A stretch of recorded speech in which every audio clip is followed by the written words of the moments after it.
तो बच्चों क्लास 10 पहला वीडियो आया था आपका अम्ल और क्षार। अम्ल क्या होते हैं, क्षार क्या होते हैं, उसके बारे में आपको बताया गया था। तो उसी क्रम में आज हम आपको बताएंगे उदासीनीकरण क्या है। परंतु कुछ कमेंट अम्ल और क्षार वाले वीडियो पे आए थे, उनको लिटमस पेपर के बारे में नहीं पता था, वैद्युत अपघट्ट के बारे में नहीं पता था, आयन के बारे में नहीं पता था। तो हम पहले उदासीनीकरण पढ़ेंगे, उसके बाद उनके जो बेसिक प्रॉब्लम थे उसको भी हम सॉल्व करेंगे। तो पहले हम देखते हैं उदासीनीकरण क्या है। उदासीनीकरण आपको अम्ल और क्षार तो बता दिया गया है, ना पता हो तो पीछे वाले वीडियो में जाकर देख लीजिएगा, और हम इसके डिस्क्रिप्शन में उसका लिंक डाल देंगे, या तो यहीं देख लीजिएगा। तो क्या हो जाएगा, जब कोई अम्ल किसी क्षारक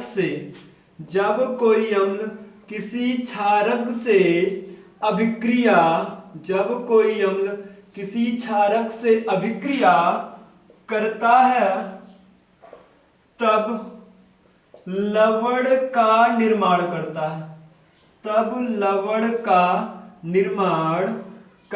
है।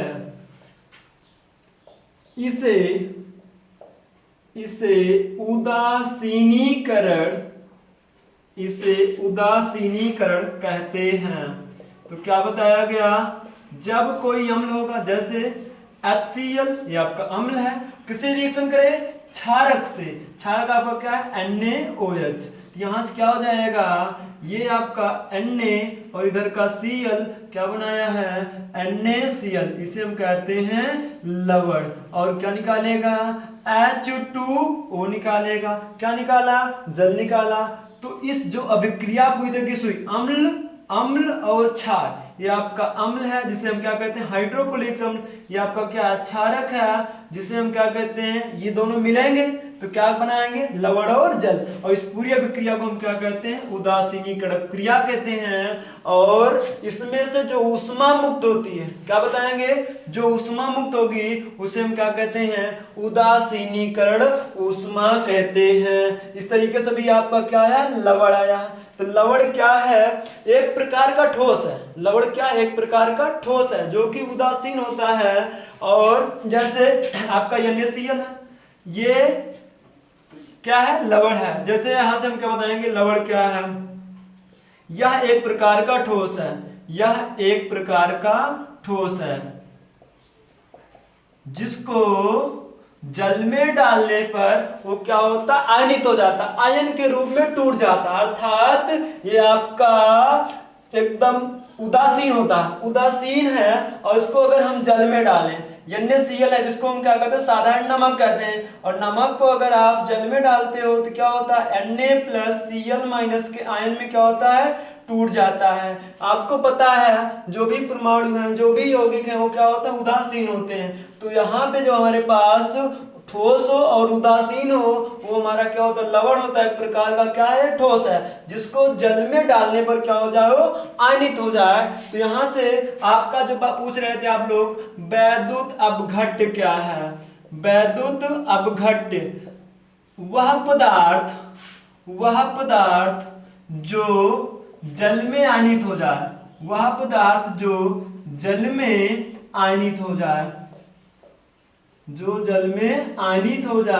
वैद्युत अपघट्ट कहलाता है। क्या बताओगे, जो पदार्थ जल में घुल जाए वो क्या कहलाते हैं वैद्युत अपघट्ट कहलाते। एग्जाम्पल आपका है NaCl, H2SO4, K2SO4।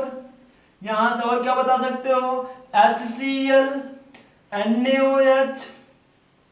तो वैद्युत अपघट्ट और यहाँ पे लवण दोनों अलग अलग चीजें हैं। इसमें देख रहे हो H2SO4 आपका अम्ल है, K2 यहाँ से HCl आपका क्या अम्ल है, NaOH क्या है क्षारक है। तो यहाँ से वैद्युत अपघट्ट में सब आ रहे हैं, लेकिन लवण क्या है, लवण कब बनता है जब अम्ल और क्षारक रिएक्शन करते हैं तो लवण और जल का निर्माण होता है, और इस अभिक्रिया को हम क्या कहते हैं, उदासीनीकरण अभिक्रिया कहते हैं। तो यहाँ बात आती है आयन क्या होते हैं। तो आयन दो प्रकार के होते हैं, एक धन आयन होता है, दूसरा ऋण आयन होता है। जो बच्चे पूछ रहे थे आयन क्या है, तो आयन दो प्रकार के हैं, एक आपका धनायन है, दूसरा क्या है आपका ऋण आयन है। तो धनायन क्या होता है, तो बेसिक से जानिए धनायन क्या है। जब जैसे आपके पास सोडियम है, सोडियम का परमाणु क्रमांक 11 होता है, इलेक्ट्रॉनिक विन्यास 2 8 1 होता है। यदि आपको इलेक्ट्रॉनिक विन्यास करना ना आता हो तो कमेंट करके बता दीजिएगा, हम इसकी अलग वीडियो बना देंगे। यहाँ सोडियम का परमाणु क्रमांक 11 है, इलेक्ट्रॉनिक विन्यास 2 8 1 है। अब इसमें आपको पता है प्रत्येक परमाणु अष्टक पूरा करना चाहता है, और देखो इसके बाहरी कोश में कितने इलेक्ट्रॉन है, एक है। एक इलेक्ट्रॉन क्या करेगा, ये त्याग देगा, इलेक्ट्रॉन त्याग देगा, यहाँ से क्या बचा 2 8 बचा। एक इलेक्ट्रॉन त्यागा, इसके ऊपर क्या आया, धन आया, बेस आया, धन आयन आया है। अर्थात अगर इलेक्ट्रॉन का त्याग करता है तो धनायन आता है। यदि इलेक्ट्रॉन जैसे मान लीजिए आपका प्लस क्लोरीन है, क्लोरीन का परमाणु क्रमांक 17 है, इलेक्ट्रॉनिक विन्यास 2 8 7 है। अब देखो अष्टक नियम पूरा करना चाहता है, और इसके बाहरी कोश में कितने 7 है। अगर एक कहीं से मिल जाए तो अगर ये क्या करेगा, एक ले ले किसी से, 2 8 8, अगर एक ले लिया इसके ऊपर क्या आ जाएगा, माइनस आ जाएगा।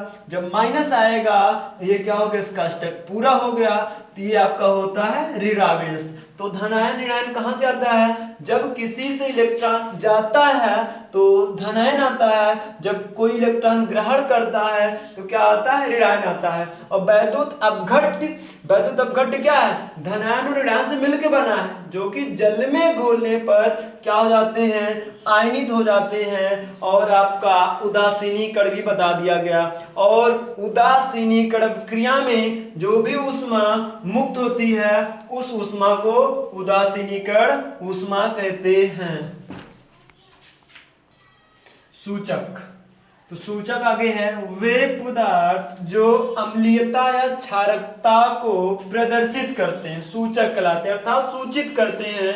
अम्ल है कि क्षार, देखो कुछ पदार्थ होंगे, वही लिटमस पेपर होगा जो क्या करेगा, अम्ल के साथ दूसरा गुण और क्षार के साथ दूसरा गुण, वो क्या होंगे, सूचक होंगे, अर्थात सूचित करेंगे, बताएंगे कि यहाँ पे अम्ल है कि क्षार है। तो क्या बताओगे, वे पदार्थ जो अम्लीयता या क्षारकता को प्रदर्शित करते हैं सूचक या इंडिकेटर कहलाते हैं। सूचक आपके 4 प्रकार के होते हैं। पहला है प्राकृतिक सूचक। प्राकृतिक सूचक क्या है, वे सूचक जो पेड़ पौधों या पत्तियों से प्राप्त होते हैं या प्रकृति में पाए जाते हैं, वो प्राकृतिक सूचक होते हैं। जैसे आपका प्राकृतिक सूचक के अंतर्गत लाल पत्ता गोभी आता है, और क्या आता है, हल्दी आता है, और लिटमस पेपर, जो आप पूछे लिटमस पेपर क्या है, लिटमस पेपर क्या है, एक प्रकार का सूचक है जो कि आपको बताया गया है अम्ल के साथ कैसा गुण व्यवहार करता है, क्षार के साथ कैसा गुण व्यवहार करता है। अगला है कृत्रिम सूचक।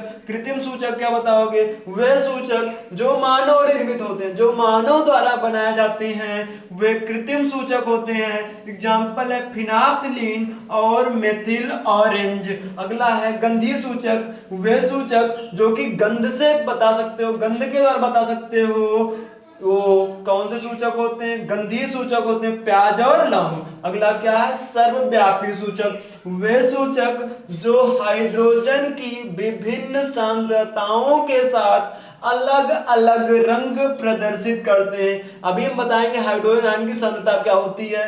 तो वे सूचक जो हाइड्रोजन आयन की अलग अलग सांद्रता के साथ अलग अलग रंग प्रदर्शित करते हैं, वो क्या होते हैं, सर्वव्यापी सूचक। तो हम अभी प्राकृतिक सूचक के बारे में पढ़ते हैं। प्राकृतिक सूचक, वे सूचक जो पेड़ पौधों से प्राप्त होते हैं प्राकृतिक सूचक कहलाते हैं। तो प्राकृतिक सूचक क्या है, जो पेड़ पौधों से प्राप्त हो, प्राकृतिक सूचक कहलाएंगे। सूचक क्या करते हैं, सूचित करते हैं, अम्लीयता या क्षारकता को बताते हैं। जैसे लिटमस पेपर है, लिटमस पेपर एक सूचक है। तो देखो अम्लीय माध्यम में उसका रंग कुछ दूसरा होगा और लिटमस पेपर ही होगा, और क्षारीय माध्यम में उसका रंग क्या हो जाएगा, दूसरा हो जाएगा। तो कैसे पहचानेंगे तो लिटमस पेपर जो है, अगर नीले लिटमस पेपर को कोई लाल कर देता है, नीले को क्या कर दे, लाल कर दे, तो आपका क्या है, अम्ल है। जैसे हम लिटमस पेपर ले आए और उसमें हम क्या डालते, कोई अम्ल डाल दें, अगर नीला लिटमस पेपर लाल हो जाता है तो क्या है, अम्ल है। और उसी में अगर क्षार डाल दें अगर उसका कलर नीला हो जाता है तो क्या है, तुम्हारा क्षार है। अगर कोई पदार्थ डालो उसका कलर अगर लिटमस पेपर नीला कर देता है मतलब वो क्या, पक्का क्षार है। यदि लाल पत्ता गोभी जो है का रस ले आए, अगर उसमें कुछ कोई पदार्थ डालें, अगर उसका कलर लाल आ जाता है मतलब आपका अम्ल है, यदि हरा आ जाता है तो क्या है, क्षार है। यदि जो आपकी हल्दी, तो देख सकते हो हल्दी आपको घर में मिल जाएगी, तो जो आपकी पिसी हल्दी हो अगर उसमें हम क्या कर दें, कोई अम्ल डालें, या आप हल्दी ले लो उसमें कोई पदार्थ डालो, अगर वो अम्ल होगा तो उसका कलर कैसा रहेगा, पीला आ जाएगा।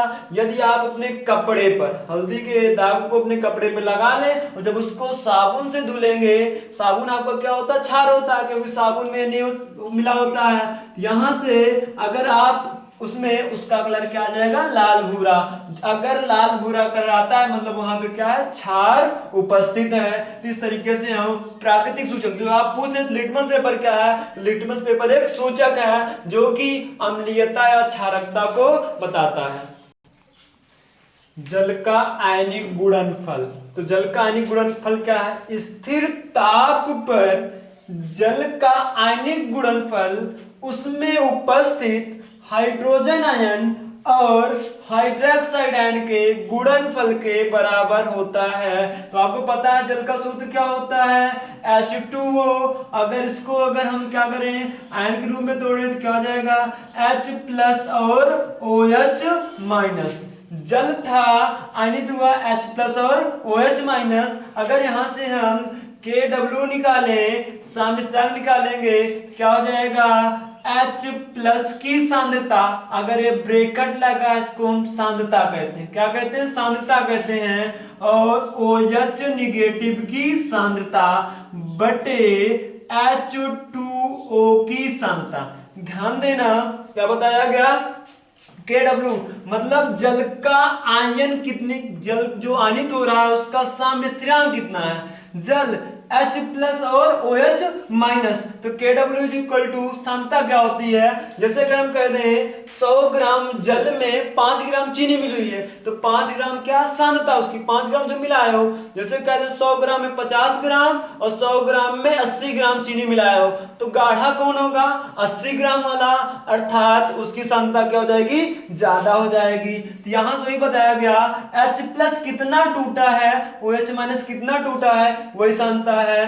तो HW H2O कितना टूटा है, H2O कितना टूटा बताओ, ये तो टूटा ही नहीं है, तो मतलब इसका सांद्रता कितनी है, 1 है। जब कोई आयन के रूप में ना टूटे उसकी सांद्रता कितनी होती है, 1 होती है। तो इसको लिख सकते हो KW H2O is equal to H plus की सांद्रता OH माइनस की सांद्रता। अगर ये लिखना नहीं आ रहा, एग्जांपल देख लीजिए, ये NaCl है, NaCl इसको तोड़े Na plus plus Cl minus, इसका हम मान लीजिए के आयन निकाल दें, के निकाल दें तो क्या हो जाएगा, एक्टिव मास ऑफ Na मतलब Na प्लस की सांद्रता Cl माइनस की सांद्रता बटे NaCl की सांद्रता, ऐसे निकलेगा। मान लीजिए किसी और का निकालना है, HCl का निकालना है, क्या करेंगे, H प्लस की सांद्रता, H प्लस Cl माइनस में टूटेगा तो क्या हो जाएगा, के इसका निकालें, आयनाइजेशन कितना हुआ है, H प्लस की सांद्रता और Cl माइनस की सांद्रता बटे HCl की सांद्रता, ऐसे ही निकलता है। तो जल H2O H plus OH minus, तो KW बराबर H प्लस की सांद्रता OH माइनस की सांद्रता अपान H2O, तो KW इज इक्वल टू हो जाएगा H2O cross multiplication H plus की सांद्रता OH माइनस की सांद्रता, इसको हम मिटाते हैं तो यहाँ से हम क्या करेंगे, KW का, अब बताओ H2O कितना टूटा है, नहीं टूटा है, मतलब इसका मान 1 है। तो KW is equal to H plus की सांद्रता और OH की माइनस सांद्रता, यही तो बताया गया था। जल का आयनिक गुणनफल क्या बताया गया था, हाइड्रोजन आयन की सांद्रता क्या बताया गया था, हाइड्रोजन आयन और हाइड्रोक्साइड आयन, हाइड्रोजन आयन और हाइड्रोक्साइड आयन का जो गुणनफल है वो क्या कहलाता है, जल का आयनिक गुणनफल Kw कहलाता है। और यहाँ से हाइड्रोजन आयन हाइड्रोक्साइड आयन जो आ गया है, अब यहाँ से एक सोरेनसन नामक वैज्ञानिक आएंगे। सोरेनसन नामक वैज्ञानिक ने 1909 में एक नई पद्धति का प्रयोग किया था जिसे हम पीएच स्केल पद्धति कहते हैं। जो पीएच मान होता है, तो पीएच स्केल का यूज किया था, उसको हम आगे देखते हैं।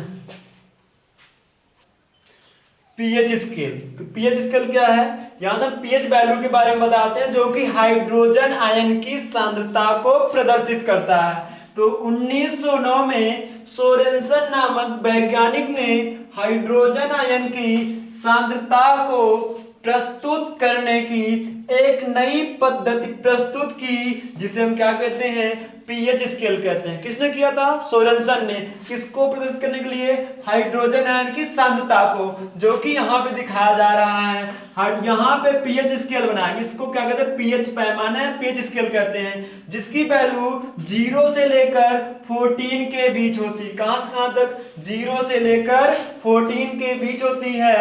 अब यहां से जो इधर आएंगे, अगर हम 7 से इधर आते हैं, 7 से 0 की ओर आते हैं, अम्लीयता का गुण बढ़ेगा। 7 से इधर जाते 14 की ओर, क्या हो जाएगा? ये क्षार का बढ़ता क्रम है, क्षार का बढ़ता क्रम है। और जैसे 7 से कम आएंगे, ये किसका क्रम है? अम्ल का बढ़ता क्रम। अर्थात जिसका पीएच मान जितना कम होगा वो उतना ज्यादा अम्लीय होगा, जिसका पीएच मान जितना ज्यादा होगा वो उतना ज्यादा क्षारीय होगा। और 7 पे जो होता है वह उदासीन होता है, ना तो अम्ल है ना तो क्षार है। इसे किसने दिया है? सोरेनसन ने दिया है। एक चीज दिमाग लगा के यहाँ करना है, जब आपका पीएच मान 0 है उस समय हाइड्रोजन सांद्रता 10 की पावर 0। जब पीएच मान 1 है तो हाइड्रोजन सांद्रता 10 की पावर -1। जब पीएच मान 2 है हाइड्रोजन सांद्रता 10 की पावर -2। इसी प्रकार जब पीएच मान 5 है तो हाइड्रोजन सांद्रता 10 की पावर -5। जब हाइड्रोजन को पीएच मान 7 है तो हाइड्रोजन आयन की सांद्रता 10 की पावर -7। जब आपका पीएच मान 10 है तब हाइड्रोजन सांद्रता 10 की पावर -10। ये जो ऊपर दिखाया गया है ये हाइड्रोजन आयन की सांद्रता है, क्योंकि ये किसको बताते हैं? हाइड्रोजन आयन की सांद्रता को प्रस्तुत कर रहे हैं। किसके द्वारा? पीएच स्केल द्वारा। इसका जो सूत्र होता है पीएच बराबर जो होता है, हम देखेंगे पीएच बराबर -log 10 बेस हाइड्रोजन आयन की सांद्रता। क्या देखेंगे? पीएच बराबर -log 10 बेस हाइड्रोजन आयन की सांद्रता। अगर ये माइनस हटाना है तो इक्वल टू हो जाएगा 1/log 10 बेस H प्लस की सांद्रता। ये फार्मूला हम देखेंगे, क्या देखेंगे? ऐसे है 1/1 ऐसे log 1/H प्लस की सांद्रता। आपको पता है जब कोई वैल्यू निगेटिव होती है नीचे जाती प्लस में, या नीचे वाली निगेटिव ऊपर आती है तो प्लस में जाती है। यहाँ माइनस लगा था, माइनस नहीं लेना इस तरीके से करना है, और माइनस लगाना यहाँ पे। तो पीएच वैल्यू किसको बताता है? हाइड्रोजन आयन की सांद्रता को प्रदर्शित करता है। और किसने दिया? सोरेनसन ने। सोरेनसन ने पीएच वैल्यू निकालने के लिए फार्मूला बताया, पीएच बराबर -log 10 बेस H प्लस की सांद्रता is equal to log 1/H plus सांद्रता। यहाँ माइनस, यहाँ माइनस नहीं है। और एक चीज, जो जल का आयनिक गुणनफल होता है H प्लस की सांद्रता बराबर OH माइनस की सांद्रता बराबर जो होता है 10 की पावर -7। ये किसके लिए है? शुद्ध जल के लिए है। किसके लिए है? शुद्ध जल। तो जल आप जानते हो, जल ना तो अम्लीय है ना तो क्षारीय है, अर्थात क्या उदासीन है। और जो जल आप पढ़ के आए थे हाइड्रोजन आयन की सांद्रता इनटू हाइड्रोक्साइड आयन की सांद्रता का जो गुणनफल होता है 10 की पावर -14 होता है। ये दिमाग में रहेगा तो हम क्वेश्चन बढ़िया बढ़िया कर लेंगे। क्या बताया गया? H प्लस की सांद्रता OH माइनस की सांद्रता का गुणनफल 10 की पावर -14 होता है। इसको हाईलाइट करते हैं, इसको अपने नोट्स में कहीं कोने में लिखिएगा। इस फार्मूले को भी अपना नोट कर लीजिएगा।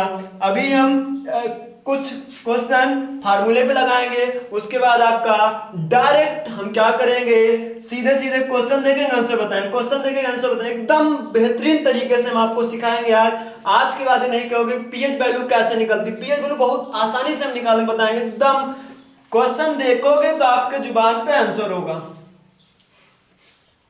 तो चलो आप लोग एक फार्मूला जो भी पढ़ के आए, क्या पढ़े थे, एक बार रिवीजन कराते हैं। अगर आपके पास पीएच मान निकालना, क्या निकालना, पीएच मान, फार्मूला क्या पढ़े, minus log 10 base H plus की सांद्रता इज इक्वल टू क्या पढ़े, 1 अपान लॉग 1 अपान एच प्लस की सांद्रता। बेस क्या होना चाहिए, 10 होना चाहिए, लॉग 10 बेस होना चाहिए। क्या लिखोगे, लॉग 10 बेस 1 अपान एच प्लस की सांद्रता। ये फार्मूला पढ़े। देखो आप वीडियो को स्किप करके देखेंगे तो आपको कुछ नहीं समझ में आएगा, और वीडियो को अंत तक देखें तभी आपको पूरे वीडियो के बारे में पता चलेगा कैसे हम न्यूमेरिकल सॉल्व करेंगे। हम बता रहे हैं लास्ट तक आप देखेंगे तो आप लास्ट तक ऐसा बताएंगे कि हाँ क्वेश्चन देखकर आप आंसर बताएंगे, लेकिन वीडियो को उसके लिए अंत तक आपको देखना होगा। जैसे इसके लिए एक फार्मूला, छोटा सा फार्मूला है, हम क्या बताएंगे, ये 10 बेस है तो इसको अगर निकालें 10 की power minus pH is equal to hydrogen ion की सांद्रता।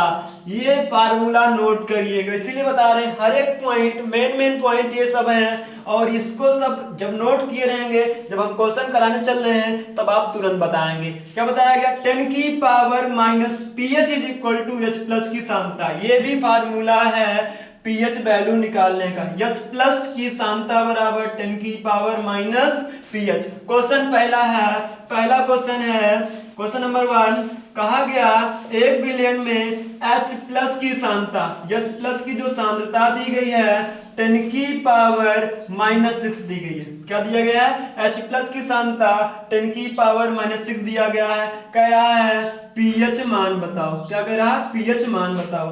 तो 1 मिनट आपको लॉग के बारे में थोड़ा सा बता देते हैं। लॉग 10 बेस या ई बेस कुछ भी हो, m इंटू n, अगर दो संख्याओं का गुणनफल हो तो लॉग कहता है log 10 base m plus log 10 base n, अर्थात m into n m plus n होता है, अलग अलग होता है। और ये क्या कहता है, log 10 base m by n जो होता है log 10 base m minus log 10 base n, अर्थात गुणनफल में है तो जुड़ जाएगा और अपान में है क्या हो जाएगा, माइनस हो जाएगा। और एक लॉग का मेथड कहता है m की पावर n, क्या कहता है, m की पावर n, अगर पावर के रूप में है तो पावर क्या होती है, आगे आ जाती है, log 10 बेस m। फिर से अगर दो गुणा में है m प्लस n, बटे में है m माइनस n, और पावर में है तो जो पावर होगी वो आगे आएगी और यहाँ पे रह जाएगा। और log 10 बेस, हमारे साथ याद करिए, log 10 बेस 2 का जो मान होता है 0.3010, जो कि क्वेश्चन में दिया ना, इसके लिए परेशान मत होना। log 10 बेस 2 का मान 0.3010 होता है, इसके लिए परेशान मत रहना, लेकिन ये मेथड आपको आना चाहिए। तो क्वेश्चन पे आते हैं, किसी बिलियन में H प्लस की सांद्रता कितनी है, 10 की पावर माइनस 6 है।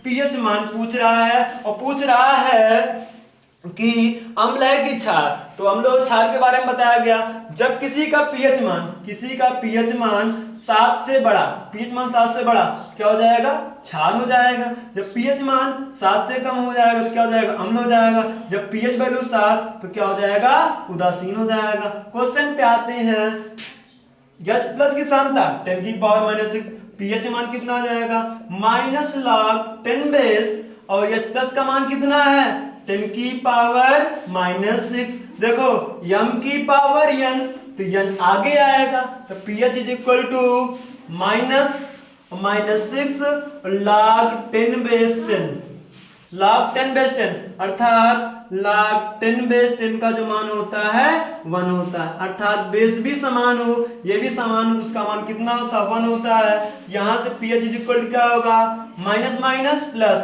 और log 10 बेस का मान कितना आया, 1 आया। तो आपका pH वैल्यू कितनी आ गई, 6 आ गई, और pH वैल्यू 6 मतलब क्या है, 7 से कम है, मतलब क्या है, ये आपका अम्ल है। क्या है, ये अम्ल है।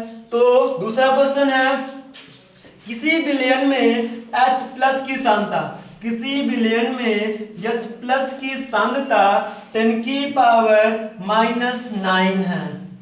किसी विलयन में H प्लस की सांद्रता 10 की पावर -9 है। pH का मान बताओ, तो फार्मूला रखो, pH बराबर minus log 10 base H plus की सांद्रता कितनी है, 10 की पावर -9 है। कितना है, 10 की पावर -9 है। यहाँ से pH बराबर क्या आ जाएगा बताओ, m की पावर n क्या होता है, n आगे आता है, -9 log 10 बेस 10, और 10 बेस 10 का मान कितना बताए, 1 बताए, और minus minus plus pH equal कितना आया 9, अर्थात क्या है 7 से ज्यादा है। 7 ज्यादा होता है तो क्या होता है, क्षार होता है। pH वैल्यू 7 से कम, 7 से ज्यादा क्षार होता है, 7 पे क्या होता है, उदासीन होता है। तो क्वेश्चन है, किसी विलयन में OH की सांद्रता 10 की पावर -6 है। अभी तक क्या पढ़े थे, H प्लस की सांद्रता दी तो निकाल लेते थे, यहाँ OH की सांद्रता दी है तो फार्मूला पढ़े, नो टेंशन। H प्लस की सांद्रता OH माइनस की सांद्रता इज इक्वल टू 10 की पावर -14 होता है, और H प्लस की सांद्रता OH माइनस सांद्रता कितनी है, 10 की पावर -6 है, इज इक्वल टू 10 की पावर -14। H प्लस की सांद्रता क्या हो जाएगा, 10 की पावर -14 अपान 10 की पावर -6 अपान में आएगा, इज इक्वल टू 10 की पावर -14 इंटू 10 की पावर +6, ऊपर जाएगा पावर क्या हो जाएगी, प्लस हो जाएगी।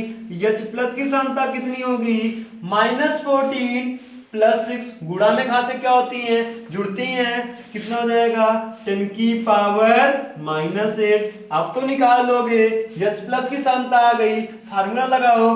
फार्मूला क्या है, हम छोटा वाला फार्मूला लगाते हैं। अब आ गई बात ट्रिक की, कैसे निकालोगे, तो यहाँ से बताया गया था 10 की power -pH is equal to H plus की सांद्रता, तो 10 की power -pH is equal to H plus सांद्रता कितनी है, 10 की पावर -8। तो इसका दोनों का आधार समान है, तो घातों की क्या कर लो, तुलना कर लो, तो -pH इज इक्वल टू -8, तो pH इज इक्वल कितना आया, 8 आया। शॉर्टकट में दूसरा क्वेश्चन करते हैं, किसी विलयन में OH की सांद्रता 10 की पावर -8 है, pH मान बताओ। देखो हम देखकर बताएंगे, कितना था OH की सांद्रता, OH की सांद्रता कितनी है, OH की सांद्रता है 10 की पावर -8। जब भी H प्लस की ना दी हो, क्या दी हो, OH की दी हो, 14 में से घटा दो, 14 में से घटाएंगे 8 को, तो कितना बचेगा, H प्लस की सांद्रता बताओ डायरेक्ट, H प्लस की अंदर कितना आएगा, 10 की पावर -6। हम 14 में से 8 घटा दें, क्योंकि जब OH दिया हो तो हमको OH निकालना होता है, टोटल कितना होता है, दोनों का गुणनफल 10 की पावर -14। अगर हम 14 में से अगर 8 को घटा देते हैं 10 की पावर -6 आएगा, जब H प्लस का मान 10 की पावर 6। अब सिंपल है, फार्मूला क्या है, 10 की power -pH is equal to 10 की पावर -6, अर्थात -pH is equal to -6, pH is equal to 6। अब बताते हैं आपको कैसे करना है। जो H प्लस की सांद्रता दी हो, H प्लस मान लीजिए सांद्रता दी है, H प्लस सांद्रता ये दी है, तो H प्लस की सांद्रता में जो भी पावर होती है वही आपका आंसर होता है। H प्लस की सांद्रता में जो भी पावर होगी वही उसका क्या होता है, आंसर होता है। चलो देखते हैं, एक दो क्वेश्चन इसमें देख लेते हैं। जैसे कहा 10, इसकी सांद्रता कितनी है, 10 की पावर -2 है। H प्लस की सांद्रता कितनी है, 10 की पावर -2 है। pH मान बताओ, pH मान कितना हो जाएगा, 2 हो जाएगा। सिंपल है, जो पावर वही pH मान, जो पावर वही pH मान। नहीं विश्वास हो रहा, निकाल के दिखा दें। यहाँ से 10 की power -pH is equal to क्या होता है, H प्लस की सांद्रता 10 की power -pH is equal to H का मान कितना है, 10 की पावर -2, आधार समान है, घातों क्या कर लो, तुलना कर लो, -pH इज इक्वल टू -2, तो pH इज इक्वल टू कितना है, 2 है। एकदम सिंपल से निकालोगे। क्वेश्चन है, किसी विलयन में OH की सांद्रता, OH की सांद्रता कितनी दी गई, 10 की पावर -12 दी गई। कितना दिया गया, 10 की पावर -12। कह रहा pH मान बताओ। सिंपल, कितने सेकंड बता सकते हो, 4 सेकंड के अंदर आंसर आएगा, क्योंकि OH का दिया, OH का निकालना है। 14 में से घटा दो, 14 में से 12 जाएगा, कितना बचेगा, तो पहले H प्लस की सांद्रता बता दो। H प्लस की सांद्रता कितना हो जाएगा, 10 की पावर -2। 14 में से ही तो घटाओगे, क्योंकि दोनों गुणनफल कितना होता है 14 होता है। तो 12 घटा दोगे बचा 2, और जो उसकी पावर होती है वही पीएच मान होता है। पीएच मान कितना आया 2 आया। ऐसे ही अगर हम क्वेश्चन कोई करें H प्लस की सांता मान लीजिए दे दी है 10 की पावर -11, पीएच मान बताओ, पीएच मान कितना हो जाएगा 11 हो जाएगा। कुछ नहीं है, जो पावर वही पीएच मान, जो भी पावर वही पीएच मान होता है। इसी तरीके से अगर हम क्वेश्चन ये है पीएच मान के जितने भी क्वेश्चन हो बुक में से आप कर लीजिएगा, यहाँ से नहीं आएगा तो कमेंट करके उस क्वेश्चन को भेज दीजिएगा, हम सॉल्व कर देंगे। यहाँ से जैसे कहा है OH माइनस की सांता, OH माइनस सांता 10 की पावर मान लीजिए -4 दिया। आंसर बताओ पीएच मान कितना 10 हो जाएगा। पीएच मान कितना 10 कैसे निकाले, OH दिया है ना 14 में से घटा दो 4 को, क्योंकि H का निकालना है। H प्लस सांता कितनी आएगी 10 की पावर -10 आएगा, और जो उसकी पावर होती है वही उसका पीएच मान होता है। अगर घटाना नहीं आ रहा है तो गुणा किए देना, H प्लस की सांता OH माइनस की सांता इज इक्वल टू 10 की power -14, H plus Santa into 10 की पावर -4 इज इक्वल टू 10 की पावर -14, H प्लस की सांता इज इक्वल टू 10 की पावर -14 अपॉन 10 की पावर -4, तो 10 की पावर -14 इंटू 10 की पावर 4, क्योंकि माइनस ऊपर जाएगा प्लस हो जाएगा। H प्लस की सांता कितनी आई 14 में से 4 जाएगा, 10 की पावर कितना आ जाएगा -10 आ जाएगा। 10 की पावर -10 आया, यही तो निकाले थे डायरेक्ट, 14 में से घटा दो, और जो H प्लस की पावर हो वही पीएच वैल्यू होती है। इसी तरीके से आगे हम कुछ और देखेंगे। यदि आपको वीडियो में कोई दिक्कत हो तो कमेंट करके जरूर बताएं, और लाइक और शेयर जरूर करें, और इसको अपने दोस्तों के साथ भी शेयर करें, और वीडियो पसंद आ रहा हो तो सब्सक्राइब इस चैनल को जरूर करें।